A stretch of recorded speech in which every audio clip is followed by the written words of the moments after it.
Recording. Hi, so I have my 5 people. Wave.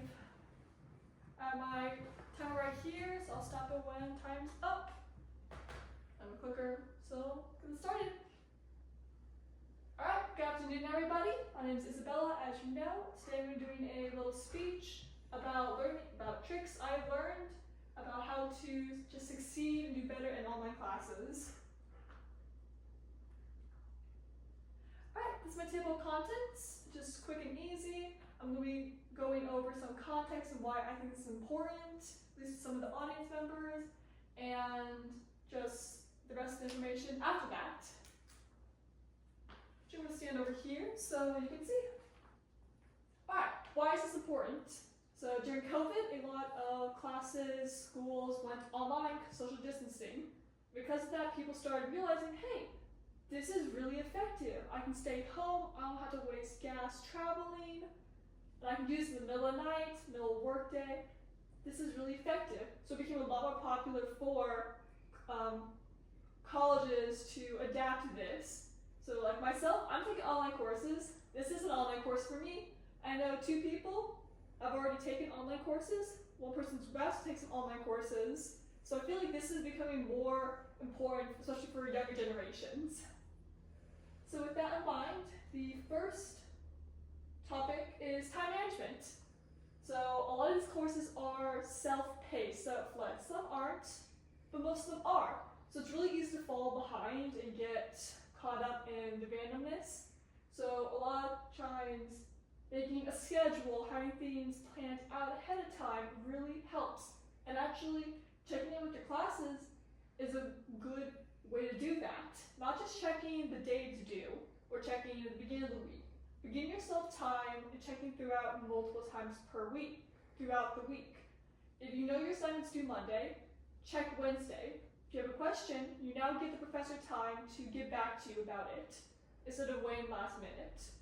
So this helps not only you, but your professor out. Secondly, study space.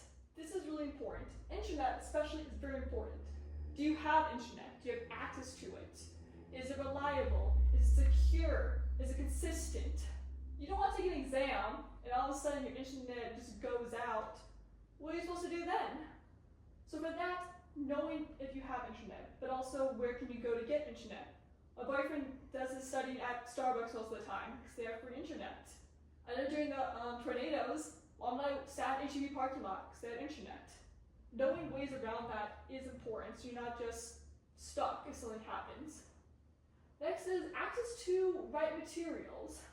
I found a quote from the University of Minnesota. They had some online forums. One of them is 15 tips to succeed in an online class.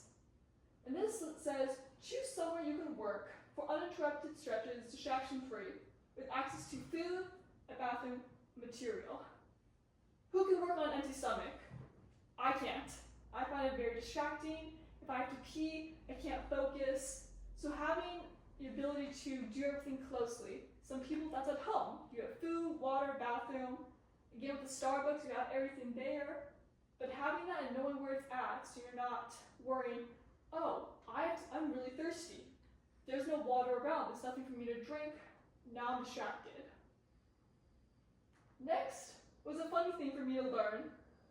Study in bed is actually not very good study habit, but I always study in bed. And Brian Robin, a writer from the American College of Health Sciences, had 2 main points about this. He said it limits focus, mainly because your bed will tempt you to stop working and sleep. Beds are supposed to be comfortable. We rest, we sleep, we hang out. So if you're in your bed, you're studying, well, immediately you're going to think of sleeping because you're in your bed. And with that, also decreases productivity. Because he also said the lack space is spread out. And I related that to a math class. For me, for math, I need my textbook, my computer, my paper, my pencils, and my calculator. And on a desk, that's perfectly fine, it's perfectly doable. But on a bed, that's not, because you're fumbling everywhere, and it's messy. It's not practical. Next is beyond distractions. Very, very important. Shana Gilbert, sorry about that, from the Northeastern University had this to say about distractions. The best online students know how to lessen these distractions and set aside time to focus. What are these distractions? Let me tell you. Social media, the big one. Especially as the younger generation, we have access to so many social media apps on the tips of our phones or our computer. And it's very easy to scroll for 10, 20, hour, 2 hours without realizing it. It's a big distraction. But that's not the only distraction. Housework, doing laundry, dishes, taking the dog out for the walk. That can also be distractions because it makes you multitask. It makes your brain go to multiple different areas. And even if we like to say we can multitask, we really can't. We can only truly focus on one, maybe two things at a time. So really multitasking can be a distraction. Lastly, is asking and addressing help. Communication is a two-way streak. I can be talking to you, but do you actually listen? Not just listen, do you comprehend what I'm saying? Same thing with this. Connecting with professors. Are you reaching out to your professors? Are you asking for extensions? I ask for extensions all the time. If I give enough time and a good reason, I've had a professor already deal with 2 assignments. She's giving me plenty of time to turn it in without any late penalties because I have connected with her. Syllabus is very important. A lot of people just check it one time at the beginning of the semester. That's a no-go. You should be checking it constantly. I check it twice a week for late policies because that's just who I am. But a lot of times syllabuses will also tell you about office hours. Online classes are a little difficult? Does your professor actually have a office on the campus nearby? Well, my professor's does, so I'm able to go to her in-person office hours. If not, are you able to schedule a time to call them? If so, that's great. Next is checking to how to manage course documents. I didn't realize that until I actually had one of these documents for one of my classes. It has specific instructions on how to do discussion posts. Her rule is that we need at least 100 words per discussion post for it to count. And I was foolish enough not to read that until after 3 discussion posts. So I got 100, but stuff like that I should know beforehand. I should be checking that. Lastly is checking college resources.